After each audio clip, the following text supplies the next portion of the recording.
language. The language you use, the language I use, it is important.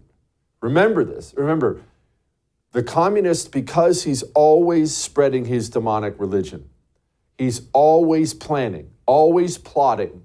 Now, there are negatives to that, obviously, but it allows him to move and act with a purpose at all times, and he speaks with a purpose at all times. They are very purposeful with the language they use, very purposeful. They don't use words by accident. And you see one part of the system repeating the exact same language that another part uses, because they understand the importance of language. So let's get something clear right now for you, me, everybody, every single Republican out there, everyone on the right, you when you're talking to liberal Aunt Peggy. When it comes to Hunter Biden, Joe Biden, the payments here, the payments there, it's not whether Joe Biden was involved in Hunter's business.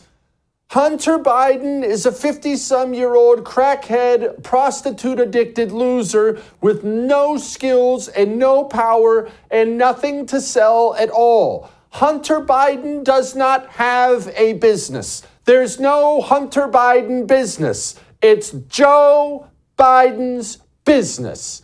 Joe Biden's business. He is the one who had and has something to sell. I know it sounds like I'm raising my voice, but I get so frustrated with the right and how we will actually, even while we're arguing with them, we will adopt the language the left uses, thus giving them a leg up in whatever the argument is. You will hear the GOP. Now you're going to hear it, and now it's going to drive you crazy. You will hear the GOP time and time again in the coming weeks talk about Hunter's business and whether Joe was involved. And now you're going to pull your hair out so much you'll look like me by the time it's done.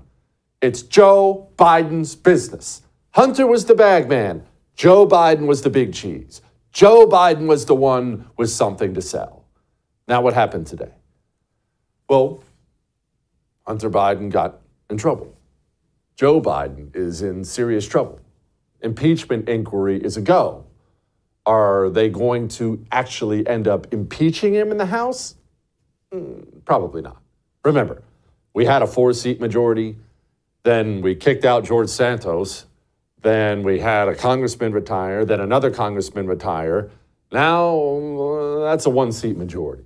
So, okay, you get an inquiry passed. That is important, keep in mind. What does that mean? That means in an election year, the House is going to have much more power than it had before to call witnesses, drag people in front of the House, and make them answer some very hard questions. That's an important thing. It's important to make Democrats look bad in an election year, and the more we expose the Biden crime family, the worse Democrats are going to look.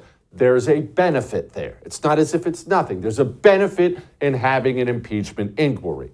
Is the impeachment vote going to pass? No, it's not. A 1-seat majority. How many low-T GOPers do we still have in the House? It doesn't have to be many. In fact, it can be, like 2, and we're screwed. So no, we're not going to end up impeaching him. And even if they do end up impeaching him, which they will not, he's not going to be convicted in the Senate. But remember this, Donald Trump wasn't convicted in the Senate for either of his impeachments. But it still mattered, and it still hurt him a lot. It hurt him a lot because once you impeach somebody as a president, you take him and in front of the public, you drag him through the mud, and he comes out on the other end not as shiny and squeaky clean as he did before. There's no way to emerge from an impeachment inquiry with the same reputation you had going in. It's just the way it works. This is going to hurt Democrats. It's going to hurt Joe Biden, so that's a good thing. Now, the Hunter Biden stuff. House said, hey, Hunter, come here. You have to come give testimony, closed-door testimony. Hunter Biden decided he's not going to do that. Instead, Hunter Biden got up and gave a very obviously written political speech. Here it was. For 6 years, I have been the target of the unrelenting Trump attack machine shouting, "Where's Hunter?" Well, here's my answer. I am here. Let me state as clearly as I can. My father was not financially involved in my business, not as a practicing lawyer, not as a board member of Burisma, not in my partnership with a Chinese private businessman, not in my investments at home nor abroad, and certainly not as an artist. And in the depths of my addiction, I was extremely irresponsible with my finances. But to suggest that as grounds for an impeachment inquiry is beyond the absurd. It's shameless. There is no evidence to support the allegations that my father was financially involved in my business because it did not happen. Okay. Don't yell and throw things at the TV with all the lies you just heard there. There's all kinds of evidence. We know Joe Biden was involved. We know all those things. That was just Hunter Biden giving a speech written for him by the lawyers and prepping the ground. What you saw there was simply a preview for what the Biden family defense is going to be. Did you notice the whole financially involved thing? In case you missed it, did you notice this? Mr. Vice President, how many times have you ever spoken to your son about his overseas business dealings? I've never spoken to my son about his overseas business dealings. And so how... The president was never in business with his son. I just don't have anything else to add. My father was not financially involved in my business. Yeah, what they're going to try to do is split the baby here. There's no way to argue that this isn't Joe Biden's business. Everyone can tell it's Joe Biden's business and that Hunter Biden was the bagman for Joe Biden's business. But what they're going to do is actually, I'm not even trying to just be over the top for TV, they're going to try to do what mob bosses do. You know, when the boss has one of his underlings get busted selling crack or something like that. Have you ever paid any attention to these RICO trials when the mob boss gets in there? It almost always goes something like this. Well, sure, I know Fat Tony. Yeah, I'm friends with Fat Tony. Of course, I'm the godfather to Fat Tony's kid. But we're not in business together. No, I don't know anything about this crack stuff. I never received any money. Do you have any evidence of me receiving any money? Do you have pictures or video of me receiving money? No, you don't, because Fat Tony and I aren't financially involved. You'll see all kinds of this. Now, Hunter Biden said he's not going to speak privately. He's going to speak publicly. Here he was. They have no shame. These same committee chairmen have engaged in unprecedented political interference in what would have already been a 5-year investigation of me. Yet, here I am, Mr. Chairman, taking up your offer when you said we can bring these people in for depositions or committee hearings, whichever they choose. Well, I've chosen. I am here to testify at a public hearing today. He knew there was no public hearing. It wasn't even an option today. What's he doing there? It's very smart, actually. Don't get mad at him. He's very smart. He's controlling the ground.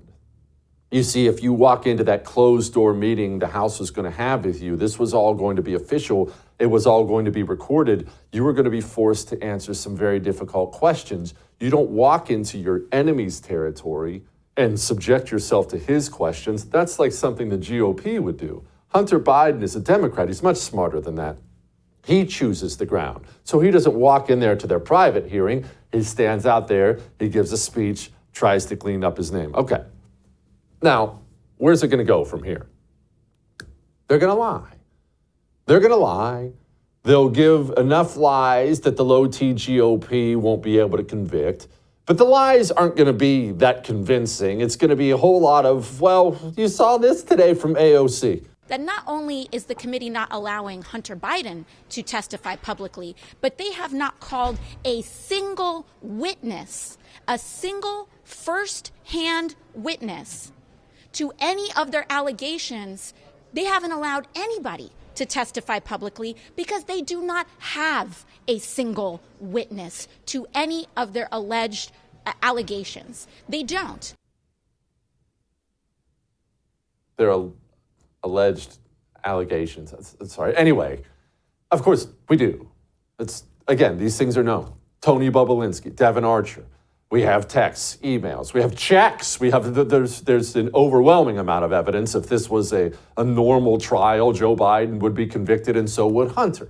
Where it's going to go from here, well, I already explained. There's not going to be an actual impeachment. They're not going to remove Joe Biden from office. What we're going to get from here is a bunch of mud to throw at Democrats in an election year. Now, if that makes you uncomfortable, Jesse, I don't like that kind of politics, then you need to buck up, Buttercup, because that's the system we live in, and they're going to be chucking it, and you've got to chuck it back. You don't win in this world by being above it. You get knee deep in it.